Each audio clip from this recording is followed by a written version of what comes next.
Good morning. Welcome back to the Vitality Project. I'm Dr. Bob. Yesterday, we examined the need for both individuals in recovery and their loved ones to perhaps set more realistic expectations, especially in earliest recovery from active addiction.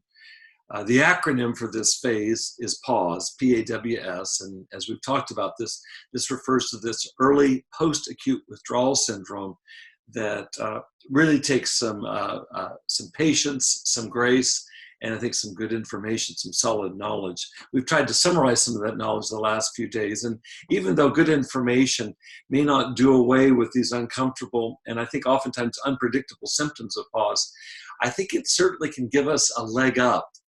Whether we're in recovery ourselves or we're the loved one of someone in recovery, can give us a serious leg up on not unwittingly setting unrealistic expectations for ourselves and for our loved ones. And I think also implied in are some strategies that might be suggested for moving forward as gracefully as possible, especially during a time such as this where there is such kind of an out-of-control clumsiness which is imposed by PAWS. So let me give you a practical example we can work with, and we'll be tying it into how to move through PAWS and early recovery. Just the past few days, I've been dealing myself with deep grief. A dear long-term family friend just passed away suddenly. And then add to that her family has requested that I officiate at her upcoming funeral this coming week.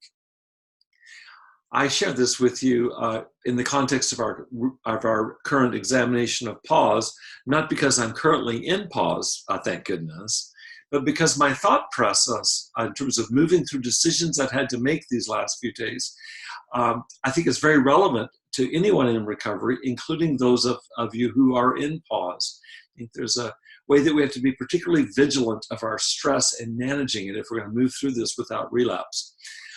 So just to share with you, I first of all, these last few days had to clear space within myself to simply feel the loss of such a dear long-term friend. I knew Marquita, was her name. I knew her for 45 years.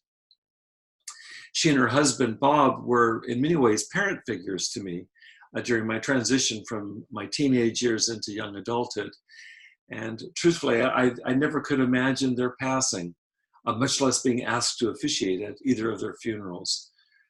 So first of all, as you can imagine, I've had to allow room for my own grief.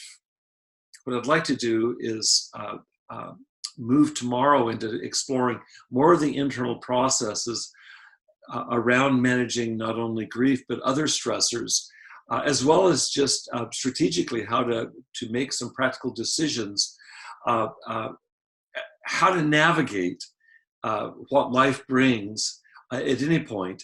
My own recovery is several years down the road. Yours may be much fresher, but it's incumbent on both you and me to be particularly mindful moving through particularly stressful events like this, including the loss of a dear one.